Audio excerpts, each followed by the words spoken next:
we're going to be these giant danger birds that are going to shit on everybody's car this week. Yeah, man, we got a lot of birds in our. We got falcons, Rob, in our teaser too. We got be the giant danger birds that shit on everybody's cars. That's who we are this week. Me, you, and Pat are fucking birds. We're circling, and I see a nice, beautiful Lexus and Range Rover, and we're just going to hold it in and Barb's old Rolls Royce. Bombs away. Yeah, we're just going to unleash. I hope we ate a lot of foliage, a lot of grass and other things. Your car's done. Better take it to the car wash. Our birds are going to shit all over you. Mayo Experience. Mayo Experience. Mayo Experience. Mayo Experience. Experience.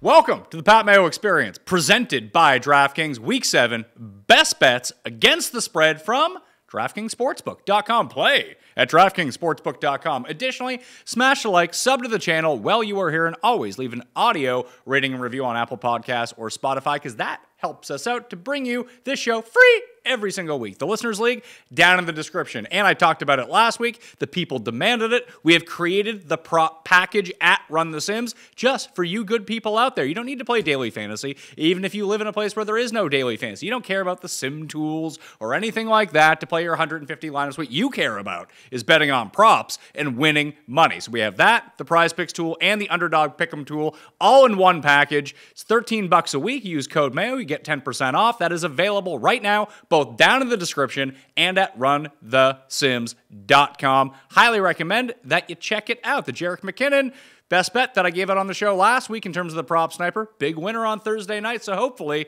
we can keep that going again through the week. And Cam, listen to this. The free Survivor pool is now open. It starts this week. If you hit the description, you can find the link to play in it. $5,000 to be split between the winners. LeagueSafe.com/PME will bring you directly to where you need to go play in that for free. Do you have interest in playing in a free Restart Survivor pool? I'm still in mine, surprisingly, Pat. I had Buffalo last week hanging on by a thread. But yes, anything to do with money and paying bills and upgrading is something I definitely endorse. So a free Survivor pool where you could win $5,000 sounds like the perfect thing for you. Sounds perfect. I'm actually, Pat, I was thinking about that box of meat you gave me for Christmas. I could really use that right now. Running a little bit low. It's laundry day and I need to go shopping. Well, you got a lot to do this afternoon, I suppose. Rob, Jeff provided you with some pretty good content over at the Hammer recently. Yes, Jeff is great for the live watch-alongs. I never know what kind of mood he's going to be in.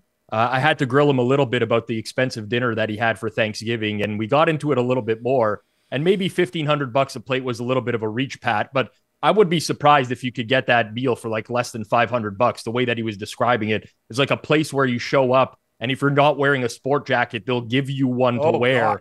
One of those places. So definitely, he's been in a good mood. We threw back to our youth. He sang a little Limp Bizkit with me on the show this past week as well. So he's been all over the place, but you never know what Jeff you're going to get depending on his mood for sure. So I guess, I mean, Cam, I don't know if this applies to you, but Rob, I feel like, you wear glasses. You're probably a big nerdlinger. So this probably does apply to you. Yep. Nerds. Cust had a big take on how a trackpad is better than a mouse when using a computer. And he has 0% support on this. No. This cannot honestly, be real. I know I talk about like scammers and stuff like that, but honest to God, this guy, Rob, you just continue. I didn't know what to say. Just you'll say it better. But this is obvious. Like there are things that are subjective in life, right? Music tastes, right? Cam likes whatever, Dinosaur Jr. It's not my thing, but to each their own. I listen to some metal. It's not Cam's thing. To each their own. I like metal. But I understand where you're coming from. Yes. This is not even debatable. There is no extra function to the trackpad relative to the mouse. The mouse is like a million times easier to use. It's not just my opinion. This is everyone on planet Earth. If given the chance to use a mouse versus a laptop trackpad, they're going to use the mouse. Mouse is great. The only problem is we got guys on our show that are stuck in the 80s and 90s, and you hear click, click, click, click, click, click, click. Like when you're doing the show, that's why we're like slow down on the mouse. You know what I mean? Like we hear alarms and like things going on, and the guy's dog chains rattling and stuff like that. The mouse. I never realized the mouse on microphones is really loud. Like it's like. So yes, but you're absolutely correct. Trackpad, loser play. Loser play. I like it. He's going to be very upset about this. No, I love Cust. And by the way, though, I picked the Browns, actually had the money line outright with PJ Walker. And Pat, you texted me and you went on Twitter. And my first response is, I can't go to a cave with this guy. I can't fly with this guy. I can't scuba dive. Anything that can include a mishap for death or injury, like I can't be anywhere near this guy. We've talked about this curse as real. I've never seen anything like it. Like I've never, ever fucking seen anything like this with golf. If you got the winner, he'll mush it. Any sport, anything. Like they didn't just like the 49er kicker misses a 41-yarder. Like this guy's unreal, Pat. Like he takes this stuff to new levels. Thank God he can't, like, we should actually bow down to him. He controls our lives in his hands if he wants to put a curse on you. The best thing about Cust is that every once in a while he'll get something right and he'll victory lap that one thing he got right as if there were not 30 things wrong in between that one thing that he got right. You know, Zach Wilson's going to play a good game or whatever. Sure. How about every single other time that you said Zach Wilson was going to play a good game? How about everything else in between that one prediction that was right? That's the issue with Cust. You win some, you lose some. You got to take it all in stride. Very nice human being, though. He's a very kind-hearted soul. He's a gentle soul. He's the shoulder shrugging that he does a lot. I have a soft spot for Cust. The shoulder shrugging that he does a lot. Well, you speak about sometimes you win, sometimes you lose. Week 6 was a losing week. Yeah. Now, listen, if the Patriots don't get safetied, then it would be a winning week for us on this show because both you guys had New England +3. Obviously, they lose by 4. Jeff had a lot of money on the game, and he basically passed out when he was watching it. Cam, I know that you were big on that game. Rob, I know that you were big on that game. This must happen once or twice a year where you have it, you know it's there, you're going to win this bet, and then just the stupidest thing happens. The thing about that one is I never for any second thought that game was over. I agree, Rob. I was thinking Mac Jones pick 6. I was thinking possible safety, but the way that it happened could not be more painful because forget about the safety. Like you lose a bet where a team takes a safety and you lose the +3 to 4 points. That's painful. The play before that, Devontae Parker, Mac Jones actually threw the best ball all game right into his hands, 40 yards downfield. It goes right through his hands. They take a penalty on the next play, back him up even more. And then the safety, Max Crosby was double teamed on the play. He just ran right around Mike Gesicki, ran right around the tackle like they weren't even there. It was a big bet for me. I'm still going to feel pain for that one for a long time. But you know what? You bet on losers like Mac Jones and things happen like that. And good call, Rob. Excellent call by you. As I told you, I think the guy's like a piece of crap. Like, you know, in life with his spiking and all the other things, hitting people in the nuts, grabbing balls, and you know he's a dirty guy, and that's what happens. We bet on it. We bet on a dirty guy, and we get absolutely pummeled. So that's on us. Grabbing balls. I know he's kicked people before. I don't know about grabbing. He does a lot of things. It's not like Bill Romanowski at the bottom of the pile. Oh, buddy, I wouldn't be surprised if Mac Jones had a razor blade in his tights when there's a loose ball. Don't worry, he's a wrestler basically playing football. Yeah, he's an 80s wrestler who is 80s wrestler. Yeah, basically Abdullah the Butcher versus Mac Jones and Bill Belichick. Yeah. Bill Belichick, another thing. Tell that guy party's over, pal. Like I know you're Mr. Football. He's obviously checked out. We could say Tom Brady had a lot to do with the success. I'm not saying, like, obviously he's a great football man, but, like, guys on the other team are saying, oh, he doesn't even talk. Like, usually a coach, like, if you and Rob played on another team and you played under my organization for years, I'd say, hey, how you doing? Like, how's the wife and kids? Like, Bill Belichick is just retire. It's, you've had a great run. Okay. Retire. Bill Belichick. Okay. Maybe we should retire if we go 0-9 this week. So let's try not to do that. However, you said that Cust helped you with that almost 5-1 money line on the, was it 4-1, 5-1, whatever it was, on the Browns last week, came through for you. Yeah. However, we had Philly to win as the only part of our teaser that we needed to come through.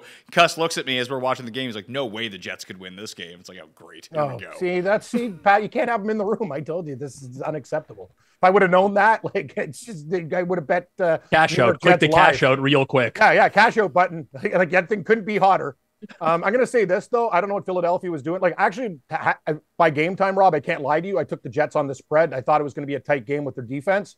But I don't know what Jalen Hurts and that team is doing at the end of that game. Like, I have no idea why they're throwing the way they are or doing. Like, I just thought a lot of these games that these teams lost were very, very, very questionable to say the least for coaches that really know what they're doing. Let's just put it that way. It was very odd. Okay. Interesting. What do you guys think? Well, -4 turnover margin for the Eagles. You're not going to win games with -4 turnover margin. A couple of them were pure flukes. One was like a fumble that turned into an interception because the ball went like a mile in the air after the defender hit the offensive player. But I don't know. I've talked about this, I think maybe on this show last week, or at least I brought it up last week. They have Sunday Night Football this week against Miami. Sometimes you get those games where it's not the A-plus offensive game plan. Andy Reid is notorious for this, right? Play a bad team. It's very vanilla playbook, run the ball on first and second down. Then they play like a great team the next week, and it's all the bells and whistles. You got tight ends making throws down the field, whatever the hell they're doing there. So I don't know. It's tough to say because this is one game in the NFL, but the Eagles played like shit.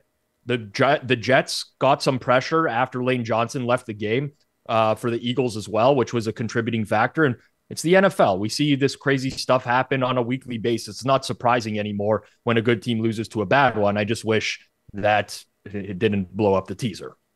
Yeah, that sucked. I think it blew up almost everyone's teasers. Both, I mean, with San Francisco and Philly losing, if you played a teaser last week, there's a good chance you lost. Yep. I mean, I'm typically don't like, this is why I typically advise to tease through 3 and 7. You're kind of maximizing the value of the teaser rather than just bringing a team down to a pick 'em or whatever. But it is what it is. I mean, it's the NFL.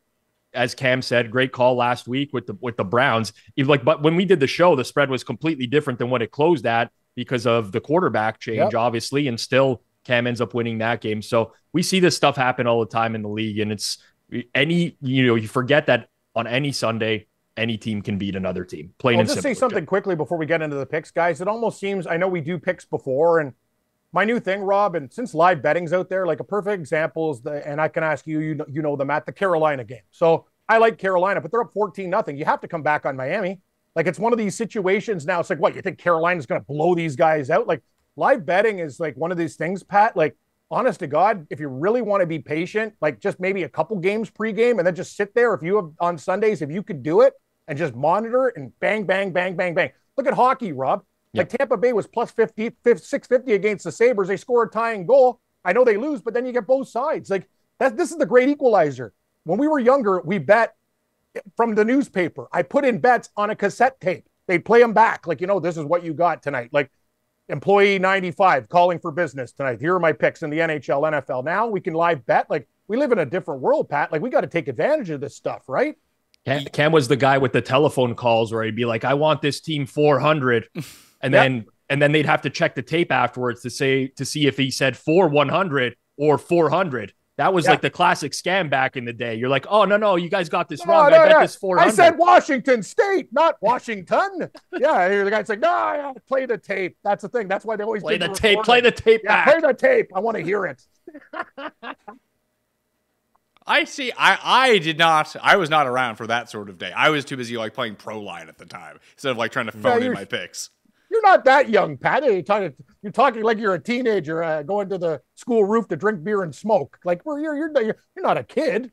Yeah, Pizzola just he's older than me. Pat's older than me, I'm pretty sure. The thing is, I got into betting when I was in high school. I was in grade 9. Oh, your dad played the ponies and stuff. How did you not get into it? Well, it was where I grew up. Obviously, Cam, you know the region in which I grew up. Do I ever? Parlay cards for Halloween instead of Snickers bars. Exactly. But yeah, we used to have to call. There was websites, but you could call in bets. So you'd be playing like poker in some guy's garage, and you would call in a bet because we didn't have mobile phones where we could place bets at that time.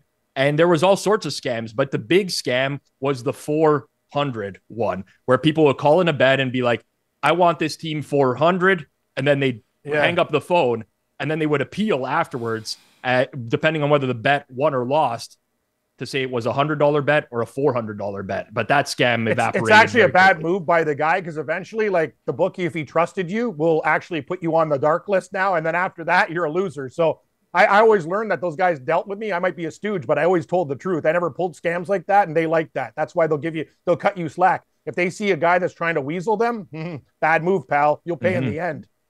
Well, we paid the books last week. We went 0-3 on gold picks. That is not good by my metrics. So let's try to get back on the horse this week. I will start things off with the gold picks. And I'm going to a team that looked really horrendous the last time we saw them. They might be terrible, but I'm taking them anyway because even though they're on the road, they are playing an equally as terrible team. I will take the Green Bay Packers -1 at Denver. They've had a week off to figure out whatever the hell that's going on with them. Still no Bakhtiari, but everyone else is now healthy, I think. Maybe not Aaron Jones. We'll see how his hamstring is holding up. He should be back and playing in this game, though, at close to 100%. Christian Watson at 100%. Jair Alexander at 100%. And I think that we saw, like the last time that we saw Denver was last Thursday night, and they played okay defensively against the Chiefs, but I think that may have been a bit of a misnomer, almost to what Rob said a little bit earlier, that sometimes Kansas City just doesn't show you what they're doing. They were happy enough to still cover the giant spread in the game. Denver couldn't score any points. It's 2 weeks in a row that Denver cannot move the ball offensively whatsoever. And I still do believe a little bit in this Packers defense. And Jordan Love is coming off the worst game that he's played so far this season. Even if he rebounds a little bit, it should be enough to handle Denver. So I will take them as 1-point favorites on the road. Okay. I don't have a strong opinion on the game one way or not. I don't know who bets Denver every week. That's the question. The real question for me is the market moves towards Denver in every single game they play since week one. I don't know why someone is in love with this Denver team. I have the answer for that, by the way, because Jeff brought it up on yesterday's show, and he actually asked me to ask you that when you look at like the Sharps, like the Sharps' biggest plays of the year, whoever the hell the Sharps are, but you know you're a part of that the Sharp community that makes the big bets on the games. And he said he was reading a thing where the Sharps this year are like 23-21 on like their big plays throughout the course of the season, but they're 0-7 on the Patriots and the Broncos. So is it just a case that people's priors on Denver were so bad that their models haven't updated yet and they just keep thinking that Denver's good? No. I have to nip this in the bud right now. The whole Sharp, pros, Joes, all that shit is all garbage. It is. Because I'll tell you something about Sharps. I deal with a lot of Sharps, a lot of people who make their living just purely betting on NFL. And if it's a dozen groups, there's going to be games where half of us have an opinion on one side and half of us have an opinion on one side. People talk as if like the Sharps are universally aligned on one side of the game. Like, how can you say the Sharps are 23-21 this year when everyone disagrees? This is what Jeff told me. This is what Jeff told me. I'm just okay. No, I'm not putting it on you, Pat. But this is like one of the biggest pain points for me when people are like, the Sharps are on this. Well, they were on that at a certain number. Now there might be other Sharps who now like the other side or like the other side at previous numbers. It's just a betting market. Like that's just the way it works. So more people put influential money down on Denver and move the number that way. But that's not to say that there weren't people that had opinions that were anti-Denver. If you guys remember the first couple weeks of the season, I was picking on Denver. I used Las Vegas. What was another team that played Denver as Washington was another one, right? So it's not everyone, like every Sharp as a community. I cannot say what other people necessarily see in Denver. My guess is that this would be built off of priors. So when you're modeling games, if you're making numbers on games, typically you'll have an expectation of what the team should be going into the year, which is called a prior. And as each passing week of the season goes on, you'll slowly wean off of that number. Then you'll start to value this season as a whole. Maybe someone with influential money just kind of weans off of that a little bit slower. And they think Denver is still a lot better than they actually are. So I can't say what it is in particular. The only thing that I don't like for Green Bay in this matchup, and it's the only thing I don't like, is that they run a lot of inside zone running schemes. It's predominantly up the middle. They do this at a very high success rate. The only thing that Denver as an entire team has done well this year, offensively, defensively, is they are the best defense at defending the inside zone run. They give up the lowest success rate in the entire league against that type of run. So I'm a little bit concerned if Green Bay comes out there, tries to run the ball like that, then it becomes like a Jordan Love having to convert third downs, and who knows how that's going to end up. But I would not bet Denver under any circumstance in this game. Green Bay or nothing. So slight agreement with you, Pat. Green Bay, Cam, you in or out? I don't like the game. To be honest with you, I looked at this game. I sound like a coward, but Rob, well explained, by the way, too. Not all people who like the same game, and this Sharps dull stuff, very good. I'm glad you got that. You're absolutely correct. Some people just take, public plays more. I don't even know how to describe it, but very well said by you. Pat, I hate the game, to be honest with you. If you had a gun to my head, I'd really worry about my life because I think this will probably come down to the last play. I like that. The biggest discrepancy in this game that favors Denver, I mean, Rob just pointed it out. The other thing would be that the Broncos' special teams have actually been quite good this year, and the Packers have been pretty bad. But I would hope that if there's one thing defensively that the Broncos do well, that maybe the Packers coaching staff can take a look at that and be like, you know what? Maybe we don't do that this week. That's a lot of faith to have in the Packers coaching staff, but, they are professionals. They get paid to do this. So maybe they can adjust. Well, listen, there's a lot of things that work in Green Bay's favor as well. Like if you look at Jordan Love this year, he's actually been very good when he has no pressure. He has one of the worst EPA per plays in the league when he's under pressure. Guess what? Denver's pressure rate, it's second worst in the league. They don't generate pressure. On top of that, Green Bay blitzes a lot. 6th highest blitz percentage in the league. Russell Wilson, dead last EPA per play in the league against the blitz. There's lots of things that favor Green Bay as well in this matchup, but the Packers, they give me that vibe, the coaching staff, like LaFleur, of we do not trust Jordan Love right now, and we want to hand the ball off and not make him make mistakes. Maybe that changes out of a bye week, but I just can't bet it. I'm with Cam. Like I'm very unlikely to bet this game. I just could never bet Denver under any circumstance here. All right, so I will be just taking all of the Green Bay support for me on this show, and then we'll see if Denver can ruin my week once again. My gold picks have been so bad that maybe I need to switch it up a little bit. We'll see. Rob, your gold pick.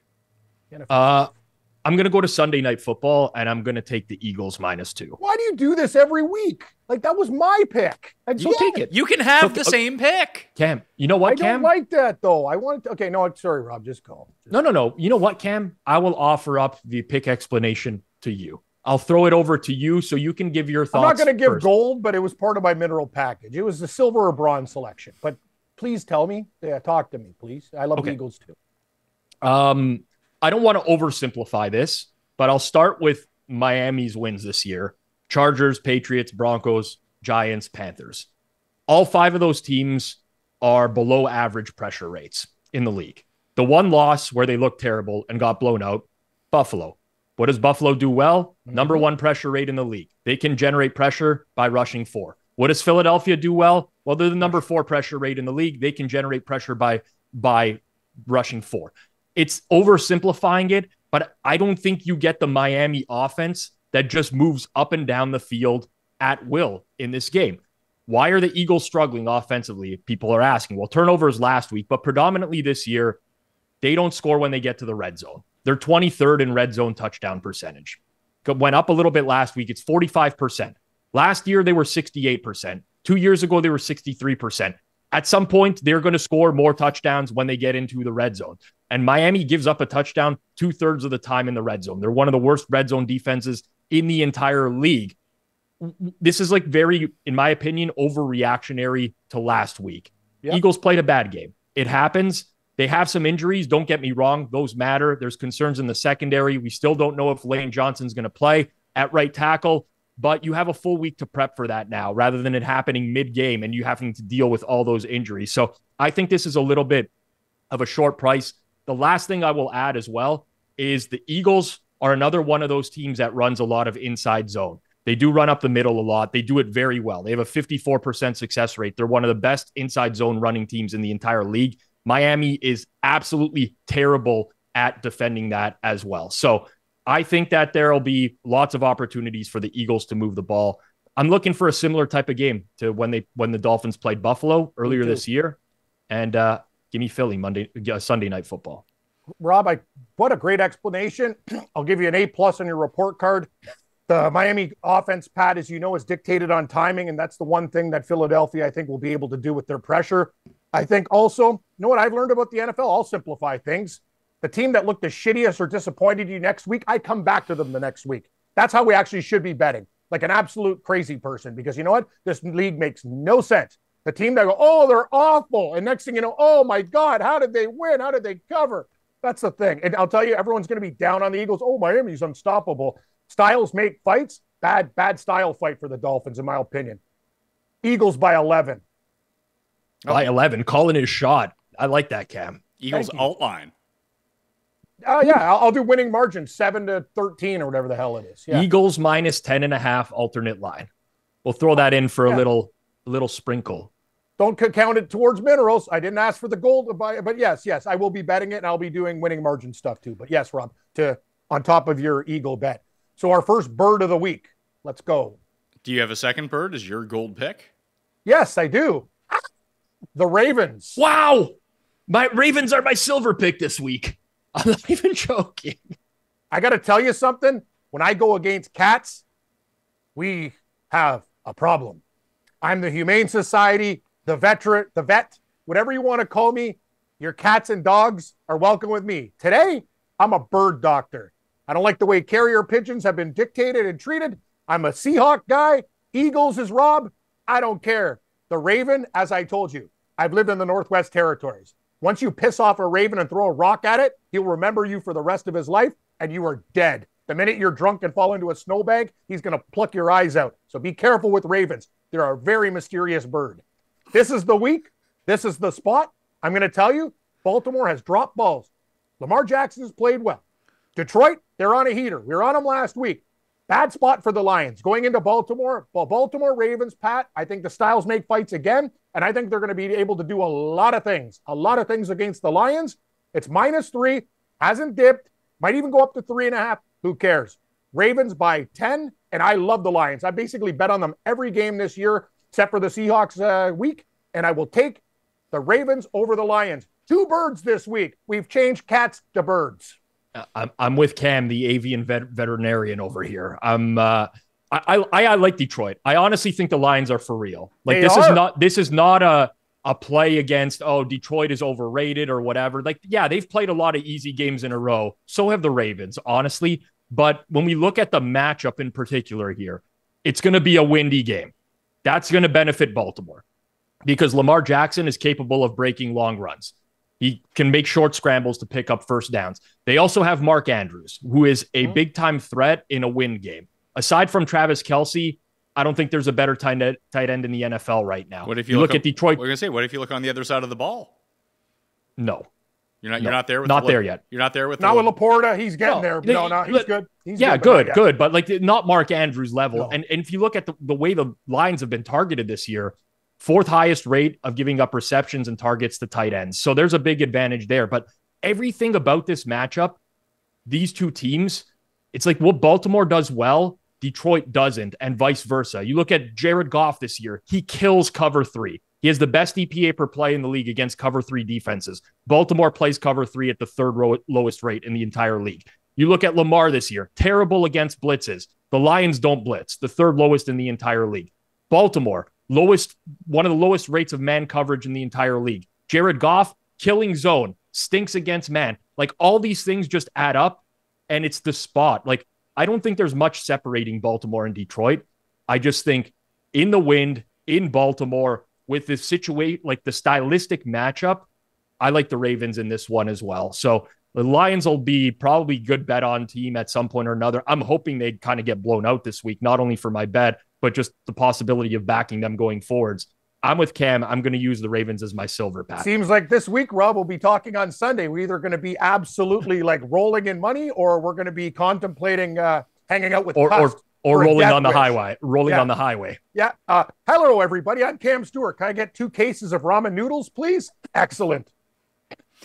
I like the Lions in this game. I just feel like Patrick, why? Because are you doing this to be contrarian? I'm not. I watched because the thing is, I think this is a 3-point game either way. So I'll take the team with the plus in front of them because all the Ravens do every single week is start to lay the smack down and then be like, "Here's the ball. Why don't you score a touchdown?" It's concerning. It's concerning, but I gotta stick to the guns. I wrote down 5 games, and these ones were the ones, and they made the cut. And with Rob, I think it's Pat. The thing is about the NFL, and I think we have to talk about this. I know I've said this a million times, but it's true. Styles make fights. some teams in hockey just own other teams. Some teams in sports just own other teams. It's just matchups. And I think Detroit, it's a really bad matchup for Detroit this week. And I love the Lions. Potentially so. So there are two things to look at here. One, the run defense and both path defense for the Lions so far this season has been really good because, like you said, the blitz rate is really low for the Lions, Rob, because they actually do generate a decent amount of pressure just rushing 4 every single time. So they can drop a lot of guys back. Additionally, they've been the best open field tackling team in football as well. So that's actually a boost when you have Lamar trying to run around if they can contain him. It's hard to contain Lamar. And Cam, you brought up the drops a little bit earlier. It wasn't just last week that they're dropping, though. They just drop the ball every week. Yeah, I know. It's kind of like what my late great friend Brian Blessing said, water finds its level. And I think eventually Baltimore will they will catch these balls that they're dropping. The bad luck will turn to good luck. It's kind of one of those things, Pat. I totally get it. I'm telling you, as a Seahawk fan, like I wish other than Seattle, the Lions or Bills to win the Super Bowl. Those are my 3 teams that I cheer for. It's hard to go against the Lions, but I will. Ravens is the play for me. The other thing that I wanted to point out was, especially watching the end of that Tampa and Lions game from a week ago, I was actually really impressed with how Detroit was able to run out the clock on them with like 6 minutes left in the game. Like, they lose Montgomery in that game. They don't have Gibbs. They have Craig Reynolds in the backfield. It was serviceable for the entire game. What did they do? They went like vintage 5 Patriots on them and just threw like 5-yard curl routes to Amon-Ra the entire way down the field. It kept moving the clock. They kept getting first downs. They just schemed ways for him to be open. So everything that you say about Mark Andrews in one of these win game, although I do think that Lamar is a better passer than Jared Goff, especially in terms of arm strength, that if you're going to throw these like 7, 5-yard, 10-yard routes to Amon-Ra, they can scheme him open the entire time. And that can function in the win, no problem. We haven't seen it from Goff much in his career. These have been the games that really have given him problem. 20 miles an hour wins. It's the small hands. It's the arm strength. They can maybe scheme some things for sure. But remember last week as well, like if anyone who watched Tampa Detroit last week, Baker Mayfield missed like 3 wide open touchdowns in that game, down the field, down through field throws. There was one play where he actually did not even see a receiver that had nobody, blown coverage, no one within 20 yards of him. Like that. The 20-6 win from the Lions last week, I think, is incredibly misleading, just based off of the way that the game went. And if it's another slogfest, I at least trust the Ravens offense to score a lot more than I trust the Bucs offense to move the ball right now. Okay, I would be in full agreement with that. But I mean, I think we're underrating how good the Lions defense has been this year. No, we love that, buddy. I love the Lions. Like, I'm actually sad I'm going against the Lions, Pat. I have them to win the division, wins over. Like they're going to win the division. I don't think that's going to be a problem. Okay, I'm just saying, you know what I mean. No, I like it's hard to go against a team that you want to perform every week, but I just kind of like the Ravens this week. That's all. So the thing with the Lions defense is, I agree. I like the Lions defense from a statistical point of view. Their efficiency numbers are through the roof, right? Like if you adjust. Or just like look at EPA and success rate, they're basically a top 5 defense in the league.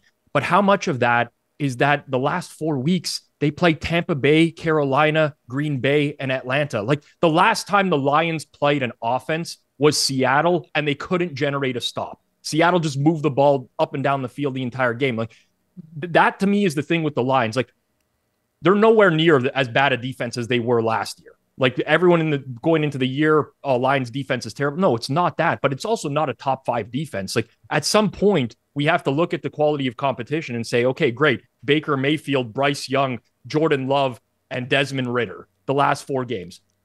I that has to play a factor into how we're valuing the Lions defense. Okay, but I mean, I can flip that on you too. If we talk about the Ravens defense a little bit, they just played a gimped up Ryan Tannehill that Malik Willis had to come in the game. They played Kenny Pickett, who sucks. Yes. Dorian Thompson, whatever the hell that guy's name was. 100%. They played Anthony Richardson, and then Gardner Minshew had to come into the game, and they played a gimped up Joe Burrow. Sure, but what are our priors on these defense? Like, we didn't nothing. But we didn't think that the Ravens defense was going to be all that great coming into the year, did we? But what's not all that great for the Ravens defense?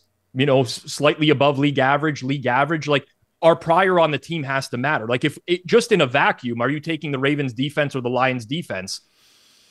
I mean, you're open to your interpretation. Real, or are they snake oil? That show Right, looks awesome, by the way. I want to go on Snake. I would say, you know what? God. With the injuries that the Ravens sustained Sorry, Rob, prior to the start of the season, that I probably would have taken the Lions defense. And listen, they both might be overperforming because the Ravens defense has been really good too. But if we're going to use strength of schedule to diminish what the Lions defense has done, I think we can say the same thing about the Ravens. Oh, 100%. I'm not arguing that. For sure, I think the Ravens defense is overvalued as well. I'm just saying in a vacuum, if you could pick one of the defenses, I'm going to take the Ravens defense. They've been together a lot longer. It's not built off of just young players who are figuring out how to play their defensive style. Like Mike McDonald is a very, very good defensive coordinator, right? Jury's still out on Aaron Glenn for the Lions, but that argument is sound. Like, if you want to tell me you like Detroit because the Ravens have played nobody, they're overrated on schedule, I can buy that. I just really like the matchup for Baltimore. Okay. I'm not going to bet the game either way, so I hope you guys win. So thanks. I just happen to like. We need to up the record. We need to up the record. Yeah, or maybe we should start picking games against each other so we at least go 500 on some of these. That's good. Silver picks. Rob is taking the Ravens -3 as his silver pick. Cam, you were dead on with Cleveland last week. I'm prepared to walk into this trap. I bet this game at 2. The line has moved to 3 at DraftKings Sportsbook and everywhere. But I think if the Browns can score 13 points in this game, they might cover the 3 no problem. Like, I don't know. If Gardner Minshew couldn't do anything against the Jags defense, what the hell is he going to do against this defense? Pat, I know, like, you're a very, very smart, intelligent guy, and you're using statistics to back up your argument. You like the Colts. You love the Colts. Here's the dumb man's argument. The best team and the surprising team fade them next week. I actually do like the Colts. I'm not making them in the minerals. I rank my teams. There are 6 games that I like. It's in the 5-6 hole. I like the Colts. So I was prepared to be on exactly the same side as you with this. Just looking at the spread, this game, this smells fishy. We're buying Cleveland potentially at the top of the market after the Colts kind of get embarrassed by the Jags. It all kind of makes a lot of sense. I just thought the spread would be a lot bigger. And I've done this twice now where I backed Arizona against Cincinnati, one team that, listen, with Cincinnati, we didn't know the health of Burrow. It was a super short line. Arizona had been playing pretty well, but the far superior team beat the shit out of them. And the same thing happened last week when I took the Bucks against the Lions. Like, the Lions are just better. So I should have just taken the better team. Cleveland is just better than Indianapolis is right now. You can't argue that. I'm not going to argue that. So the line moved in the last hour because Deshaun Watson practiced. So the likelihood that he's going to play is greater than 50%. I don't even care if he plays. Actually, I'd prefer PJ Walker. I don't know about that. Yes, I do. And I know my crazy backup quarterback takes. The guy was not good, but you know what happened? Sure, he threw a couple picks early, but he also made a couple plays at the end. It's not PJ Walker sucks. Yes, he does, Rob. Yes, he does. But if you watch, Deshaun Watson has been horrible this year. And the one thing about Walker is at least he made a couple plays in the game. It's also the reason Cleveland won that game. I get it. It wasn't because of PJ Walker. It's because of Jim Schwartz and that defense. His record is 14-1 against Shanahan, which is absolutely shocking in itself. But I'm going to tell you this. It's not this backup quarterback stuff. Deshaun Watson is checked out. He's got guaranteed money. He's playing like shit. He barely moves. And Walker, no, he's not even the same hemisphere talent-wise. But you know what I like? When I'm a player and you're quarterbacking, Rob, if you have more heart and desire than this other fucking fool that comes in the game every week and is stealing money from the organization, I'm going to tell you something. Walker, at least as a grinder, he threw 2 early picks. They won the game with him starting. That's it. I know his quarterback rating sucked. I know he could have won the game with you starting, Cam. I mean, Walker almost he fumbled at the end of the first. I don't know how they didn't even call that a fumble, by the way. What was that? The one Deshaun where like Watson does the same shit, and he's getting paid 100 million times more money. Okay, Deshaun Watson is better than PJ Walker. Yes, he is. But so to your point, here's where I'll do the you kind of come to my step back. Okay, I actually want Deshaun Watson to play this week, so I can bet the Colts at like +4 in this game because I don't see this as a super valuable price on the Colts right now. I love to fade quarterbacks in their first game back from injury. This has been a game where they, highly underachieve now for several years, but it's like a hold your nose special. It is. Here's the only thing I'll say about this game. The likelihood that Cleveland's defense performs at the level it has all year is very high. It's an elite defense. They've basically shut down anyone that they've played. The only thing I will say is that Cleveland plays the most man coverage in the league by a mile. 8% more than any other team. This is very much a zone defense league nowadays. Cleveland's almost 50% man, 50% zone. Gardner Minshew, for his career, carves up man defenses. Even this year, with a bad receiving crew for the Colts, has carved up man. I don't know how the Browns are going to play. I think there's a small opportunity for success that you see like more upside, and Minshew doesn't look like a complete lemon against Jacksonville last week, where, by the way, the Jags played like 90% zone in that game. Yep. So there's a chance there. But the Browns offense, we're talking two different things here, because Pat's laying, what's the line now, Pat? 2.5, 3? It's very different than if it goes above 3. Yeah. So, but I personally want to wait till the last minute, hope Deshaun Watson gets ruled in, hope there's another spike towards the Browns, and bet the Colts in this game. So what if it gets announced that PJ Walker's starting and it drops back to 2? That's honestly, if I hadn't bet it at 2, that's what I would be waiting for right now. Take Indy. I'll take Indy regardless. Walker at 2.5, Watson at 4. Is this the greatest week of your life, Cam, with this being the backup quarterback Super Bowl? No, and the thing is, a lot of people are right. Like, I know, I enjoyed the email, Pat, that said backup quarterback. Well, the Raiders and Bears is another beauty for backup quarterbacks this week as well. Who? Baguette? Is it Bagel? Bajent, as Chris Hansen was calling him. Bajent, and maybe... All I know is, Brentsy told me his dad's like an arm wrestling champion. He pulls like vehicles with his teeth. Apparently, this guy's dad's an absolute killer, but bad game. I prefer Bajon as the quarterback. Bajon. He actually, after the golfer, Pat, Paul Bajon. Yeah, Paul Long Dong, Paul Barjon, that guy from France. Barjon. But after watching Baggant after his first drive, he was actually like semi-competent. He had a horrible first drive. Then he was like, okay. It was also Vikings in prevent. It was also Vikings in prevent. Yes. Some of these guys suck pretty hard. The only reason I'm going to defend them is I think a lot of the time, sometimes they give a team a spark. And Rob, to the earlier point, lines are influenced. And a lot of the time, who gives a shit, right? Like, it's one of those things, like you're betting a shittier guy at a number, and sometimes you get a better number and it helps your bet. Like, kind of like we talk about with PJ Walker and Deshaun Watson. I don't care. If it goes up to 4, I'm confidently going to bet the Colts plus 4, because I don't care what Watson. He's not going to do much better. That's the whole point. This has been something that's been happening across all sports for a few years now. Like, if you look at the NBA, right, as an example, where they have like the load management, and like Kawhi Leonard or LeBron James is sitting for a game, the other team gets bet out like 5-6 points. And who covers? The team with the they never win. Like, I don't know how that... who knew that Kawhi Leonard was not important for a team, but maybe there's something about like that first game and just the effort level of the team. Yes, Rob. And another thing is, when you're bringing in these guys in on 10-day contracts and stuff, and they're fucking broke, and you go up to your woman at the time and go, listen, if I play well, I get another 10-day contract. And if I keep on doing this, I might get a deal, and we can actually improve our financial situation. Not everybody's like Deshaun Watson with guaranteed money and stuff. Take a look at every damn NBA game that played last year with these double-digit favorites with the other team with their scrubs. The scrubs covered, and Rob, you have the numbers to back it up. They crushed. Crushed. That's the only point of my argument. I'm not saying all backup quarterbacks are good. I'm saying sometimes they give a team a lift, and sometimes the starters, a lot of these guys like Deshaun Watson, mail it in. Just saying. Okay. Do you have a silver pick, Cam? Yeah, I do. I don't even know. Okay, here we go. You're going to love that. Okay, actually, I have a question. Do you like Atlanta this week? Nope. Okay, Rob, do you like Atlanta this week? Very neutral on that game. Do you like Pittsburgh this week? Yes. Lean Pittsburgh. And it's funny because Tim and I both agreed on Pittsburgh and why we like Pittsburgh, and it's for no logical reason other than they just keep doing it.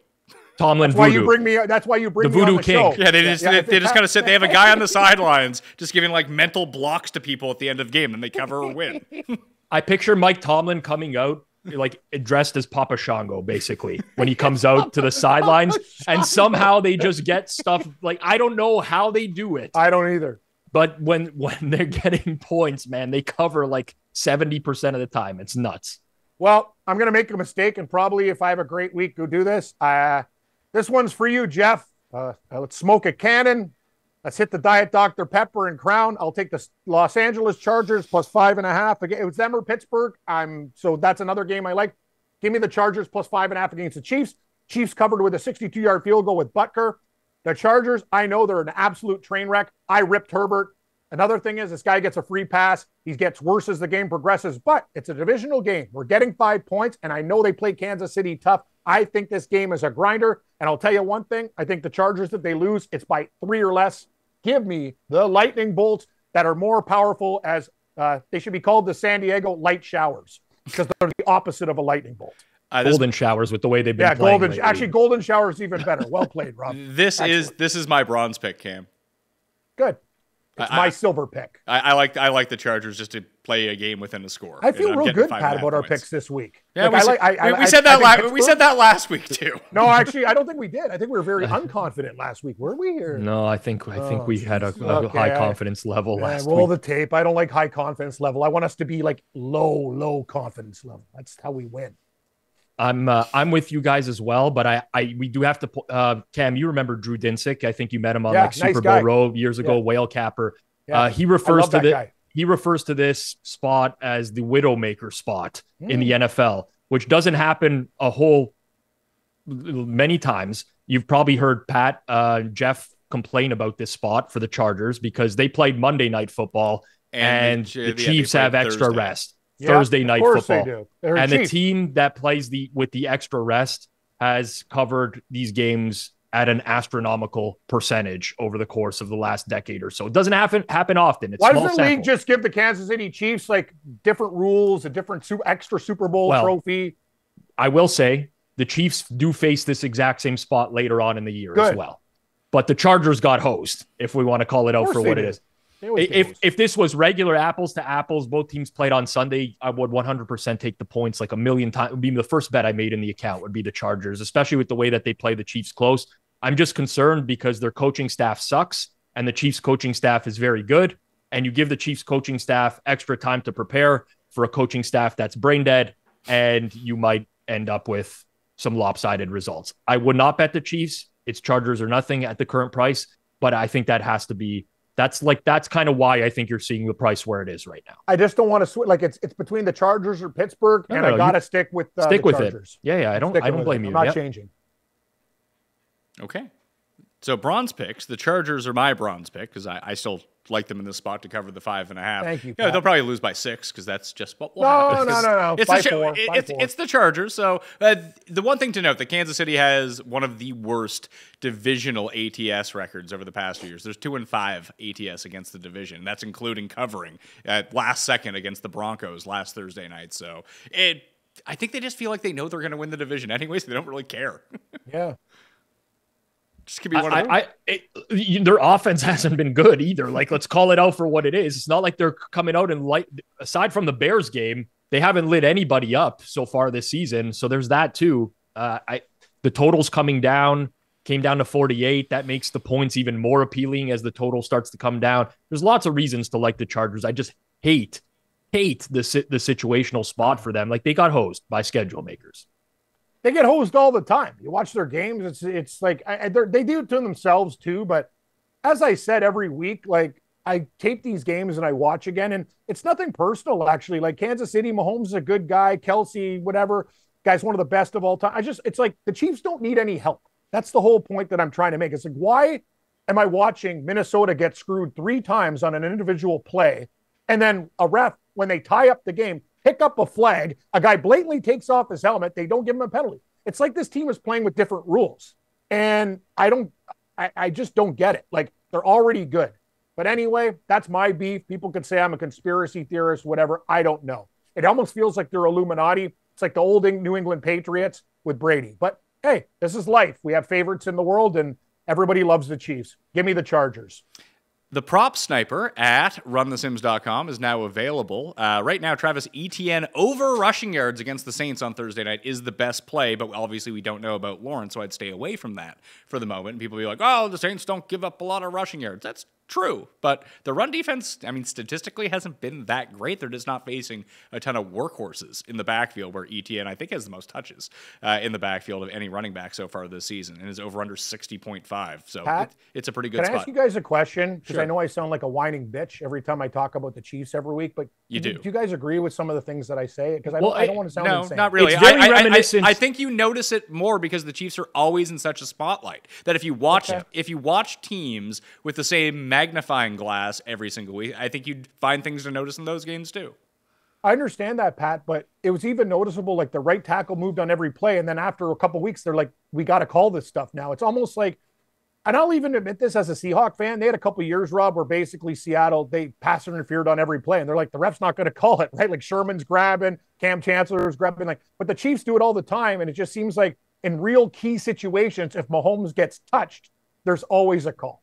And that's the kind of the issue that I'm having. And Well, I don't want to sound like I'm anti-Chief or anything like that. But look, that's superstar status. That's no different than someone slightly falling into LeBron. It's a foul every time. And it's across every sport. Like it just, the best teams, you just get frustrated with watching them win over and over and over. You know, it happened. Tom Brady comes out yesterday, by the way, and he's like, oh, the NFL is so soft nowadays. They're calling all these roughing the passers like this. It's like, dude, this was you for the last 15 years. Like, these rules are because of you. You cannot come out and say, but like, it was the same for me with the Patriots and Brady. The tuck rule, every little thing that he got touched, he's falling over, roughing the passer. This and that. Like, it just happens.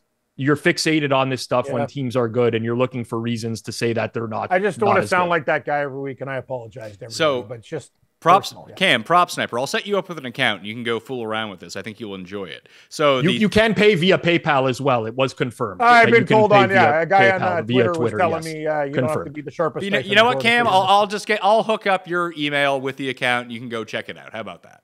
Okay, I like that, Pat. Thank you. I like when you take care of the things, because it's always done more efficiently when you and Rob take care of everything for you. I mean, that is a strategy in life. Cuss pulls this off pretty well too. That Cuss is so quote unquote incompetent in everything that everyone just does stuff for him. I'm not going to say I'm incompetent. I'm a good cook and stuff like that. But when it comes to, like, I get really frustrated. Like, example, yesterday, I have a TD app that I automatically went in. All of a sudden, they have a new thing. Card ID, this, like, why did you change it? You already have all my stuff, and now I got to go do this stuff all again, and I got to go to the branch and do this. Like, why don't you just leave me alone? Like, that's the whole thing. Everything was going fine. I just don't like to deal with the logistics of accounts and things like that. So I apologize for being impatient. Like, I got other shit to do. I got laundry and things to do today. So I always try to play the over 20 score that we give everything at Run the Sims. That's usually above like a 70% per the Sims winner versus the price. But the best Saints ones right now are Derek Carr over 0.5 interceptions at even money, and Chris Olave over 61.5 receiving yards. And passing yards for Derek Carr is pretty low too. At DraftKings Sportsbook, it is 238.5. Play those three too high. Play those loser. They only run two plays. They run dump-offs to Alvin Kamara and bombs to everyone else on the field. Those are their two plays that they run. But that pays 4-1, by the way, if you play those three together, Cam. Nice. There you go. Very disappointed in the Saints this year. Thought they'd be a much better team. I'm not. Just absolutely shocked. I just, 2 words, Cam. Dennis Allen. You're right. No, Rob, those are the 2 words you need. Great call by you. And know what? And I throw this stuff out. Rob is right. When you look at these coaches, and I know we come out Staley this, Staley, no, Herbert's been a problem this year. Dennis Allen is arguably the worst. Like, he's like in the McDaniel. He might be the worst, actually. He's a horror. He can't manage a game. He can't make adjustments. His play calling sucks. Guy's rattled. I don't know what's going on with that guy. You're right, Rob. He stinks. Rob, it also doesn't help that his quarterback refuses to throw the ball more than 4 yards. Yes. Or no, he throws it 4 or 54. Those are the only 2 passes. Carr is also, I mean, it's not a good combination. Dennis Allen's a defensive coach, and the offense is really lacking. You know what, Rob? That's the whole point. Make him a defensive coordinator. The guy's good with defense. You saw what 100%. They used to do back in the day. They used to put Tom Brady in a body bag. You're not a head coach, dude. You're a defensive coordinator. That's what you are. I workshopped this take on the spread show, and I'm not quite there yet. So, Rob, maybe I need your help with it. But it was my anti-analytics take. that it's not that I'm anti-analytics as a concept. I just think that if I was an NFL coach, I would just do nothing and stand there and let the people who don't know what they're doing try to interpret analytics their way and just make bad decisions. Oh, I thought you were going somewhere else. No, it's just they have the answers to the test in front of them of what they should do, but then you incorporate the human element, and it seems like these guys are kind of idiots, and they just make bad decisions with it. Just let them do that. Well, like to me, I think that like I watch Mike McCarthy on regularly because I'm a Cowboys this guy's fan. unreal. He has no idea when to use a timeout. No. He has no idea how. Like he's clueless. Like Mike McCarthy, you want to call plays? Fine, call plays. Like how do they not have like some geek like me on the sideline that's there? That's just like, Mike, you're not using the timeouts today. We're going to let this guy who knows how to save us an extra 15 seconds use the timeouts and decide when we're going to go for it on fourth and this and that. Like just great call, Rob. It's that important that you hire a kid and go, here you go. You get $500. You're the timeout guy. You're the clock guy. We'll deal with this because these other guys obviously can't figure it out. But I wouldn't. I'm not taking $500 bucks a week to stand. That was a horse. Sorry, I'm so stupid. I don't know. Hire a lower paid employee. Yeah, Cam's out here not trying to pay a living wage to timeout guy. But guys, we all played like Madden at some point. Growing, you know what to do in Madden. You know when to go for it, when not to punt, when to use your timeouts because we have that experience. These coaches. It's not like to discredit them, but what they're doing over the course of the week, I talked to Eric Eager about this before. They're just watching tape. They're not putting themselves in these game situations. It's all about game planning for the opposing team. They have no idea what to do in these in-game situations. Rob, it's a high-stress situation, so you need somebody near you when you're freaking out, right? Like, it's like, oh, I'm worried about this and this. That's why you have timeout guy. He can figure things out for you. Yeah, $500 was lowballing. Sorry, I don't know what the hell I was talking about there. Ridiculous. Yeah, maybe if they win, like Jerry Jones can tip him or something like that. He can live off tips. Yes. Party boat. 500 and a party boat. Bronze pick, Rob. Yeah, let's go. I'll go with the Commanders on the road at the Giants. I looked at it too. I don't trust them. I don't trust them. I don't trust anyone really nowadays, one way or another. Maybe you get Daniel Jones back this week. I don't really care. He's obviously dealing with a neck injury. Tyrod, everyone wants to, take their boner pills for Tyrod because he almost beat the Bills, but can't throw a ball. Let him start. They had 4.3 yards per play. Yeah, exactly. They went 10 for 19 on third downs. How many times is that going to happen over and over? I just think Washington's so much better than the Giants all around. And the Giants high blitz team, Sam Howell's been very good against the blitz. Why is that? Because he has wide receivers that can win against press coverage. You look at where Sam Howell struggled, another guy that struggles against cover three. Well, the Giants don't play that at all. Sam Howell, very good against man. The Giants play the second highest man coverage in the league. So I think Washington's going to move the ball. On top of that, you might have some bad weather or some wind. If that happens, I think Washington's better in the running game anyways, and their defense can actually stop the run. The Giants defense has not proven it could stop the run at any point this year. So I think we're a little bit too high on the Giants because they almost beat the Bills, and we've quickly forgotten that they've gotten shellacked by every single other team. Maybe Andrew Thomas plays, that would be an upgrade, but unless they get everyone back, I think this is a team that could potentially be drafting first overall. So give me Washington on the road. Got you a trend here, Cam, if you're interested in a trend. I told you how I feel about trends. When they work in my favor like a politician, I'm all for it. When they don't, I say trends suck, and who cares? Well, honesty. 3 straight games, no more than 40 points have been scored between these two teams. In 5 of the past 6, 43 or under. The over-under is 39.5 right now. And if we do get bad weather, that's probably going to drop. Yeah, I don't know how you guys feel about that total. What do you think? Would you go under? Yes. With the trend, Rob? I would too. I would just go under because I wouldn't go under because of the trend. Unless Washington scores 35 points, it's probably not going to go over. Good call. What's the Giants' ceiling as an offense right now?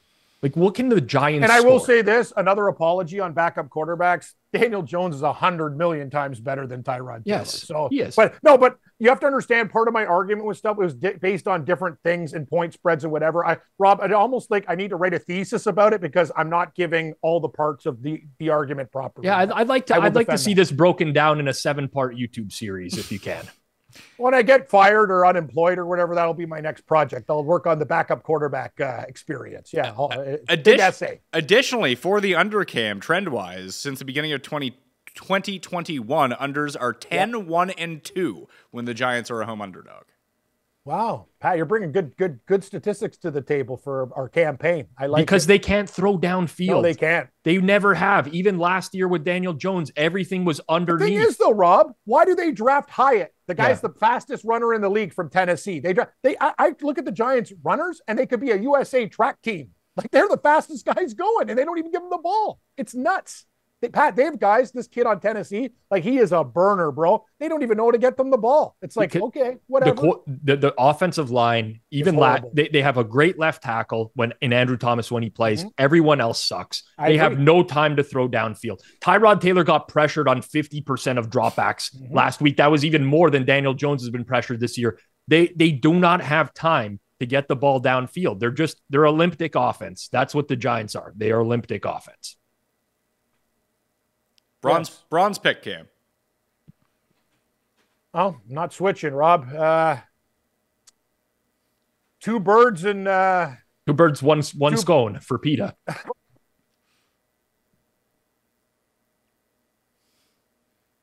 What's the opposite of a lightning bolt, guys, in the world? Like if you were like a charger, what's the opposite of a charger? Like, well, what's something that's inert?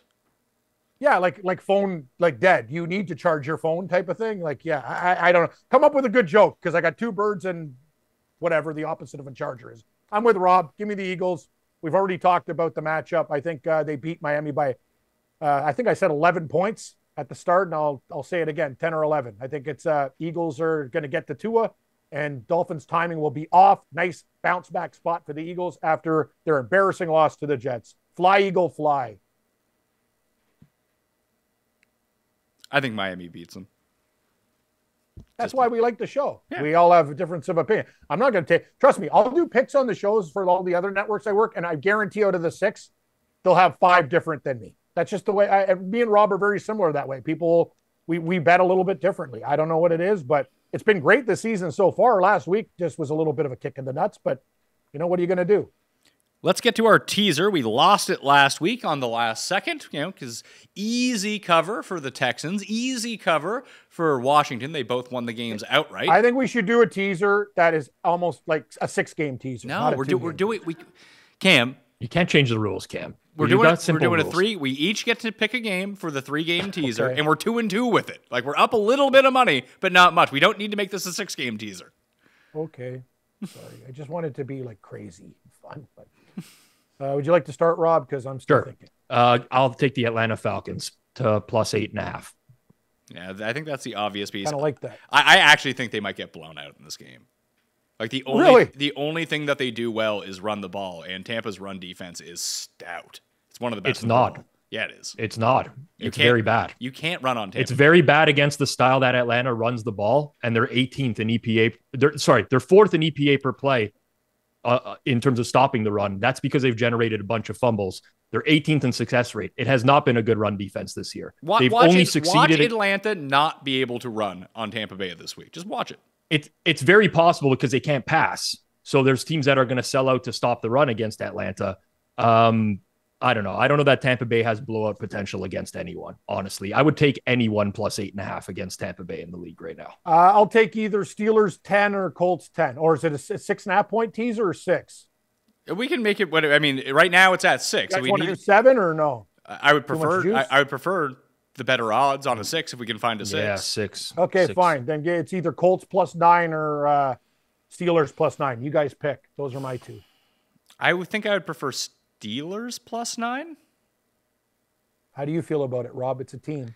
I just worry about Cleveland like 2 defensive touchdowns against the Colts or something stupid once they try to come back and try to get the. We'll go with Pittsburgh, but just remember this on the tape. If the Colts win outright, give me Steelers. Remember this on the tape. Remember this on the tape, Paul. Mark this time on the recording. So that's Pittsburgh up to +9. What am I going to do here? Like, I would prefer Could take the Colts +9 if you wanted to be a team player. No, I was going to take the Lions up to +9. You know what? Fuck Actually, it. I'm taking the Bill. No, you can't do that. We're on the other side. No, it's no. All right, I won't do that then. How about Seahawks do a pick? Seahawks, another bird. Yeah, that's where I was gonna go. I was gonna go Seattle, Seattle down to a 1.5. I almost made the Bills -3 because the Bills almost made my card of like I think they pound the Patriots. We're gonna be these giant danger birds. They're gonna shit on everybody's car this week. The bird week. The other one to look at, like if you wanted to play like the super favorite teaser, which never usually ends up working, but Seattle down, Buffalo down, and just tease those Niners down to a half point when they beat the shit out of the Vikings. Yeah, man, we got a lot of birds in our. We got Falcons, Rob, in our teaser too. We got the giant danger birds that shit on everybody's cars. That's who we are this week. Me, you, and Pat are fucking birds. We're circling, and I see a nice, beautiful Lexus and Range Rover, and we're just going to hold it in and Barb's old Rolls Royce. Bombs away. Yeah, we're just going to unleash. I hope we ate a lot of foliage, a lot of grass and other things. Your car's done. Better take it to the car wash.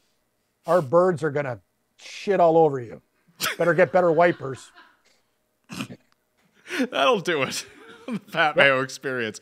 Cam, I'll hook you up with the Run the Sims account so you don't have to do that. Yeah, I like when you do the work. But you need to do some work for me. You need to go to the description or to leaguesafe.com/PME and register for the free Survivor League that's up there right now, $5,000 to be split between them. League Safe, the guy that actually doesn't run away with your money at the start of the year and buy drugs. That's right. Yeah, I love it. What was that Arrested Development episode? It was at the very end. The guy was the manager of Fantasy League and he stole his money and went on a trip? No, it was just like, it's when Job ran the competing banana stand against Michael's banana stand. It's like the banana stand that won't kidnap and kill you. That's amazing. Rob, what you got? You like that? Birds. What do you got, Rob? What you got going on at the Hammer? We've got a bunch of stuff happening on the Forward Progress YouTube channel every single day, Monday to Friday, 2 p.m. Eastern. We got some of our creators on there giving NFL picks, doing some tape analysis, stuff like that. So you can check that out at Forward Progress. And then on the Hammer HQ YouTube channel, we do primetime watch-alongs for Monday Night Football and for Thursday Night Football. We don't compete with Pat on Sunday night. We let him have his glory with the air fryer or anything. So Monday and Thursday night, and Feinberg does show up for those, except for when the Chargers are playing, in which case we can't even bother him to show up for a stream. Don't even bother me, is what he said when the Chargers were playing. That's fair. I've only ever experienced Chargers once with Jeff, and he walked out on the bill at the restaurant. I paid for it. Really? It was like he walked out because he was oblivious. He was in so much like a fit of rage. He was so mad, and he started progressively drinking so much. I think he just forgot to pay. He was so distraught, he just left. I did the same thing after the Argo game, Rob, when the Eagles were playing the Cowboys in the second game. Like, I don't even remember. I was so tuned. I was like tripping. I just walked out and left everyone with the bill. Felt bad about it too. I just don't remember. That's what they told me. The Argo game. Yeah, we went to an Argo game, drank there, and there was an Eagles-Cowboys Sunday nighter, so it was like an all-day thing. Oh, I thought these were like back-to-back. No. I basically ate like 4 pounds of wings and just double drinks, whatever, and they just said I walked, and I didn't come back. Like, went all the way to Mississauga. Like, he gone. I remember it very vividly because I used to, basically when we first started at Fantasy, I would just have a party every weekend of NFL at the bar. Nice. So I just invite everyone to come over before you got there, Cam, even. Because we used to party at my place as like the office and then walk down to this bar that had like the seating for us. So Jeff joined us for Thursday Night Football once, and it was Chargers-Broncos. And the Chargers played so badly, and Peyton Manning just beat the crap out of them in the game. And that was just, he couldn't handle it. We looked up, he was gone. Anyway, that'll do it. Listeners League in the description. Smash the like on the way out as well. Leave the audio rating and review because that always helps. Just download the Pat Mayo Experience audio podcast. If you don't want to have to see us and just listen to us, makes things easy. The pics will be in the newsletter as well. You can join that for free. You can always get the early link to the show in the newsletter as well. Okay? I'm Pat Mayo. Thanks for watching. We'll see you next time. Pat Mayo Experience! Experience!